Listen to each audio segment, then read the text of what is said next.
50 blades of grass, getting all the dirt.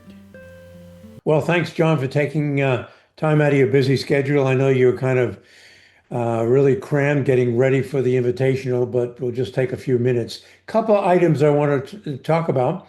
People probably are not aware of that we have a weather station, and plays an integral part in keeping the course in good condition. So maybe you can kind of share with us a little bit about that weather station, which, as you can see in this image here, is located between the sixth fairway and the fifth fairway. That's right. So that weather station is actually an upgrade to an existing weather station that's adjacent to the ninth tee. So it works in tandem with our Rainbird irrigation system. So outside of temperature, it measures solar radiation, wind speed, humidity, wind direction, and so forth.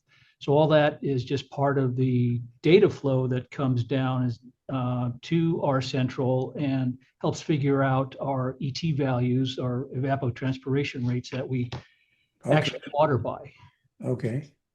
So really, it's integrated into the whole system, and I guess what people aren't aware of is that we really not only do we have a weather station, but we have some of the sprinkling systems have some intelligence to them, and you provide feedback to them. Do I have that correct?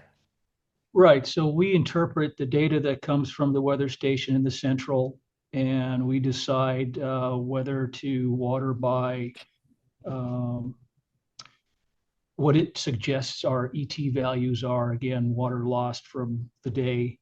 And just that just helps us determine how much water we can put on the golf course or should put on the golf course. Okay. And the ET value, what does that mean? That's the evapotranspiration. That's the moisture lost from the soil and Got it. plant Okay. during the day. Okay. So it is a lot more scientific than just turning on the sprinklers and watering the lawn, so to speak. Right. I mean, we don't have any soil sensors or moisture meters in the soil. We just take it as a value number that we determine what percentage of water we should So apply. how does the information get from the weather station back to the cloud or to your Right. database? So it's all in the cloud, and it comes right back. It's all on part of the program, and we feed into that, and it comes right back to the central at the shop. So it has its own little transmitter, probably a cellular signal, goes into the cloud, and then you tap it. Right. Right. And we can actually tap into that on an app on the phone as well. Okay, very good. Good information.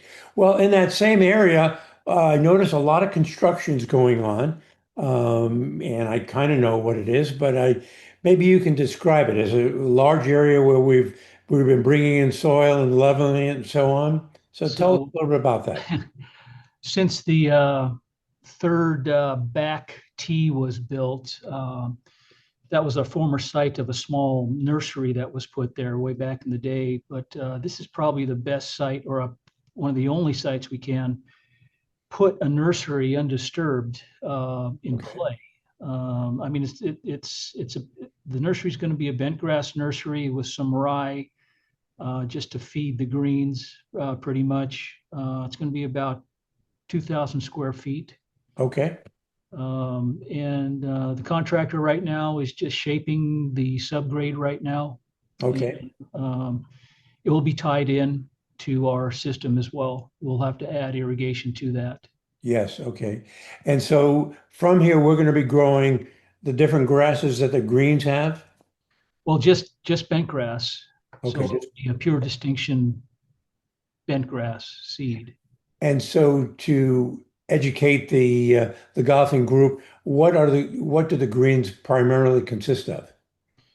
So the old greens, with the exception of 611, the practice green, the new practice green, they're all a variety of many different biotypes of POA developed over time. Okay. And the new greens are the pure distinction. 611 practice green is pure distinction bent grass. Okay, so this nursery will primarily support 6 and 11, and as we improve or work on other greens, they'll be using that as well as a resource. Right. Well, nothing's going to stop us to using it on a POA green as well. I see. Okay. And it's really, when do you make the decision to take some sod from the nursery and put it into the green versus doing something else? Well, primarily just for in the event of damage or anything like that on the green. I mean, that's primarily the reason for um, the nursery itself, just so we have that backup support of turf on hand to have. Okay. And I noticed in the past when I've seen these plugs about the size, maybe twice the size of the hole in the green, is that what we're using when we take the nursery grass and put it into the green? That's correct. Right. Okay. All right. Very good. Now don't forget to subscribe and click on the bell to get notified when new podcasts come out. Thanks for listening. And the last and final question is the big mystery. People say, why is the stream turned on and off? And what is the rationale? And when do you make that decision not to let it flow versus making it flow? So the stream runs as part of our irrigation system. It's just another valve that opens. It's fed from the pond on three. Now, if we want to put an amendment in our system to somewhat fertigate, so to speak, we Mhm. can't run the stream because that amendment's placed in our wet well at our pump station. And if it runs through the stream, it just wastes product. It just goes right down the stream, right back into the pond on three, but then gets diluted from there. I see. So there's materials like humic acids or some just amendments along those lines that we can use the irrigation system to help spread those materials via our irrigation system. Okay. And it does take about 2 or 3 days to get these materials through the golf course, and then we turn the ponds on from there. I see. Okay. So we're turning it off primarily when you're introducing different amendments that you want to put Right, into the right. I system. mean, in an ideal situation, well, okay, so actually it's just another valve off the ninth tee, several large valves that run so many gallons per minute. And it's just a valve that shuts on and off, just like any other valve on the golf course. So it has nothing to do with the eighth pond at all. Okay. It recirculates from the main line into a lateral line and a valve from there. And that stream, where does it end up? Eventually, it ends up back in three pond. So it goes all the way down between 9 and 18 in front of the green, then around one, and then it goes underground Right, across underneath the street to right. to It, number three. right. I don't think It actually ties into the storm drains in the street. I So see. if you're passing by St. Andrews and that corner drain inlet there, you can actually hear that water go through the system. Okay, interesting. I don't think people knew that it was so integrated and linked together ultimately to the pond on three. Right. Yeah, well, very good. Well, good, John. I'm not going to take any more of your time.